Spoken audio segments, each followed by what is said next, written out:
Welcome back, eDiscovery viewers. Today we continue in talking about legal terms and trying to explain them to technical folks what they mean. Like we spoke before, a lot of people in this industry started on the tech side or IT side and they hear different technical terms, but they don't know what they're being used for. Today we're joined again by Yitzy, who's going to help us answer some of these questions that technical folks may have. And questions today is relate to endorsement. When we run productions, we endorse documents in different ways. Sometimes we don't endorse any confidentiality stamp on them. Sometimes we endorse them confidential, sometimes highly confidential. I believe we also do attorney's eyes only sometimes. What is the difference? Why do we do different endorsements? And well, how does that work? So generally, the idea is there's supposed to be public disclosure with documents. So if there's no confidential designation, it could be out there in the public. Usually the parties either agree or they get the court to order one. They have some type of agreement limiting the access to the actual documents. So if it's not stamped confidential, that means anyone can look at the document. Not necessarily, but generally that's the idea. It's that it's not as confidential, it's not restricted. I mean, there may be some agreement in place that doesn't matter what's stamped on it, but technically if it's not stamped and there's no confidentiality agreement in place, it's supposed to be in the public record. I mean, we're supposed to be, you're in court, so it could be public. Got it. But so the idea of these stampings is to restrict who can have access to it. And the stampings can vary from different cases. Like sometimes we discuss 3 designations, if you don't mind just jumping in.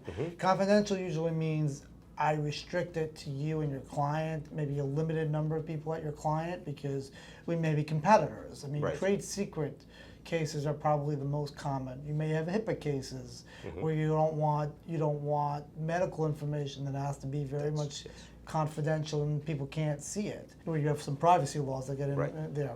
But particularly with trade secret cases, I don't want somebody seeing it from the opposing side that necessarily works it. So we have confidential. We have highly confidential, and we have attorney's eyes only. Highly confidential and confidential, oftentimes in my past experience, I really didn't see that much of a distinction, but it's supposed to be confidential is limited, highly confidential is even more limited. And so what defines the limit of it? They probably generally they'll do it in an agreement. They'll probably agree to what it is. I mean, sometimes it could also mean highly confidential might be that only the attorneys can see it. I saw one scenario where they said highly confidential was only for attorney's eyes only, basically. So it really depends on the scenario. Attorney's eyes only means generally I think it's more clear cut. You don't want, like you're in a trade secret case where I have, let's say we're litigating over a Coke's, product, right? And the formula, right? I mean, obviously now it's probably a trade secret, nobody knows, and they've modified it.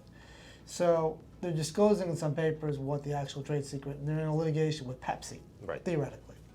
Do you really want somebody who works on Pepsi's development team as far as taste to be able to see what Coke's hidden formula is? No. But idea is that it's things that you don't want the competitor to see. That's really why you're doing it. Because actually, from ethics, let's say I'm representing you in a matter.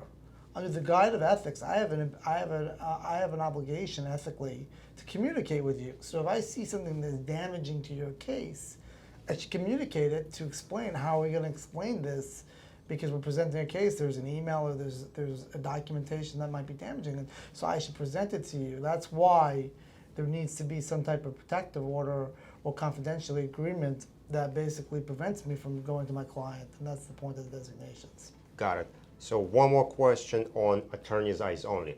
Does it actually mean only attorneys can look at it, or does it mean supporting staff can look at it as well, like a technical people who load those documents and making sure they're okay? So it's really just to prevent the other side from seeing it for the most part. I mean, you're not supposed to show it to, obviously, hey, my buddy over here in the street, but the idea is the attorney's team. I mean, because obviously... So attorney's team is allowed to look at documents and work with them. Well, let's delve off onto another thing. If I have a paralegal prepare something for we're having documents prepared for the client, right?